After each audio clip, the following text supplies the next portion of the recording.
Preciso te falar também sobre o São Paulo, que agora corre o risco de ver Caleri fechar com o Leão do México, tudo sobre Copa do Mundo.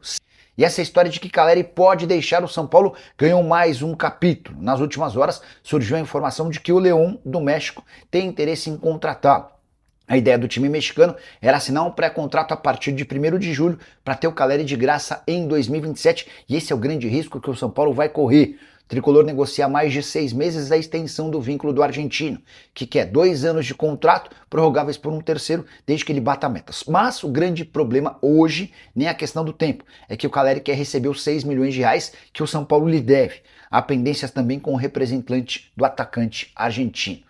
Nos últimos dias especulou-se que o Orlando City já havia feito proposta ao Caleri. Conversei com o Ricardo Moreira, executivo de futebol do time americano, da Major League Soccer, e ele assegurou que o Caleri não faz parte dos planos. De qualquer forma, a partir do momento em que o Caleri fica perto de poder assinar um pré-contrato, São Paulo passa a correr um enorme e desnecessário risco. Daqui a pouco pinta uma proposta gigante do River Plate ou do Boca Juniors, o atleta pode ficar sensibilizado e o tricolor perderá um jogador super identificado e que tem muita capacidade de gol, apesar dos 10 jogos sem marcar, jejum incômodo pelo qual passa o Caleri. O vídeo de hoje do canal do Nicola traz mais detalhes sobre o tema e responde se Inestrosa pode virar reforço do São Paulo. E informação importante sobre Vitor Sá e São Paulo. Já o São Paulo não conseguiu renovar o contrato com o Caleri, que é alvo de propostas de fora e tem dívida a receber do tricolor. Bora falar a respeito de São Paulo e Vitor Sá. Nos últimos dias surgiu a informação de que as tratativas entre o tricolor e o atacante de 32 anos haviam travado por conta de aspectos financeiros. Vitor Sá gostaria de ganhar um pouco mais de dinheiro, o que poderia fazer com que o negócio não acontecesse. Quero contar que entre São Paulo e Vitor Sá está tudo absolutamente acertado. Mas, Nicola, então por que não se anuncia a contratação do atleta? Abre aspas para uma pessoa envolvida nas negociações. As tratativas dependem de mínimos ajustes e estamos aguardando o encerramento do contrato com o Krasnodar, que vai até o dia 30. Essa última frase é a mais importante. A pessoa quis dizer que não dá para São Paulo e Vitor Sá anunciarem um acordo enquanto o atleta ainda tem vínculo com o Krasnodar, sob o risco de o time russo fazer qualquer exigência em relação, por exemplo, ao pagamento dos salários desse mês. Embora esteja de férias, no estado de São Paulo, o Vitor Sá recebe mais de R$1 milhão nesse mês do Krasnodar. E para não criar uma situação chata com o clube russo, onde ele foi super feliz, optou-se por adiar o anúncio desse acordo. Vitor Sá, que inclusive teve proposta para seguir por lá. A oferta do Krasnodar era de uma renovação de contrato de 2 anos, com vencimentos acima de R$1 milhão por mês. Mas, torcedor São Paulino fanático que o Vitor Sá preferiu fechar com o São Paulo por 3 anos e meio. Vencimentos de cerca de R$700 mil por mês até o fim dessa temporada. A partir de 2027, ele passa a ganhar na casa de R$1 milhão por mês. Tricolor que ainda busca zagueiro, entre outros reforços. Qualquer novidade eu vou contando para vocês, beleza? Porque Caleri e São Paulo ainda não renovaram o contrato. Dá para cravar que a negociação está travada. E existem clubes interessados no exterior. O Orlando City, aqui dos Estados Unidos, é um dos interessados.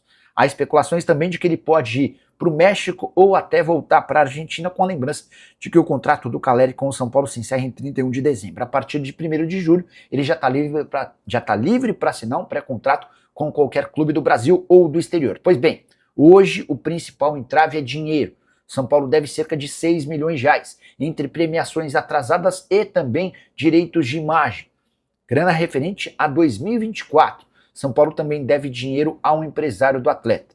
E diante desse impasse, embora queira continuar, o Caleri tem feito exigências que ainda impedem a realização desse acordo.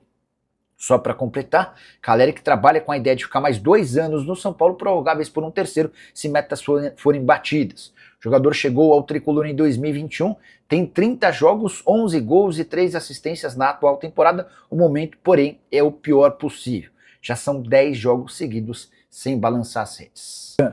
E o Corinthians? Marino Inestrosa pode ser reforço do São Paulo? Essa especulação é das mais antigas, você sabe. O Inestrosa é um atacante colombiano de 23 anos de idade, comprado pelo Vasco no início desse ano por R$30 milhões. Ele chegou do Atlético Nacional, onde arrebentava. Com a camisa Cruz Maltina, uma negação. 18 partidas, nenhum gol marcado e nenhuma assistência. E o fato de o Inestrosa ter curtido outro dia uma notícia que dizia sobre a possibilidade dele ir para o São Paulo, acabou repercutindo extremamente mal entre torcedores do Vasco.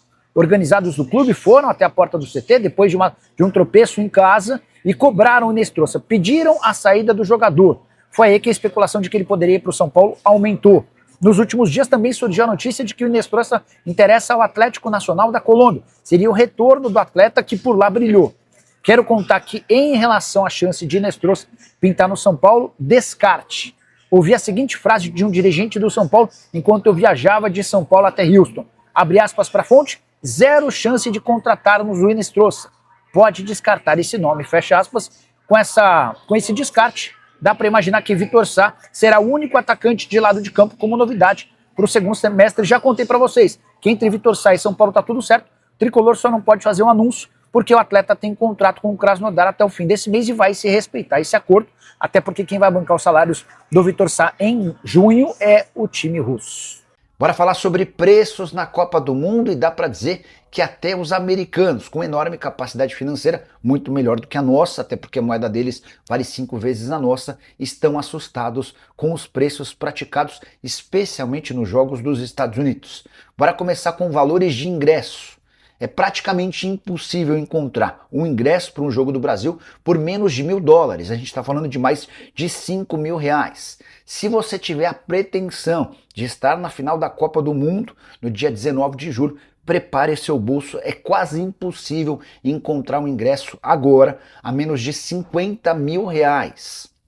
Se você acha que acabam por aí os problemas, está completamente enganado. Um cachorro quente dentro do estádio custa até R$100. A cerveja está saindo por 91. Uma água de 1 litro sai por R$55. Estacionamento tem sido alvo de muitas reclamações dos torcedores brasileiros que moram nos Estados Unidos. É que o preço fechado é de $220, a gente está falando de mais de R$1.100. Aí você fala, bom, então vou de transporte público, certo? Pois o Uber de Nova York para New Jersey chegou a custar R$910. Já o metrô, em dias de jogos, saiu pela bagatela de R$410. Prepare o bolso se você ainda tem a ideia de vir para essa Copa do Mundo.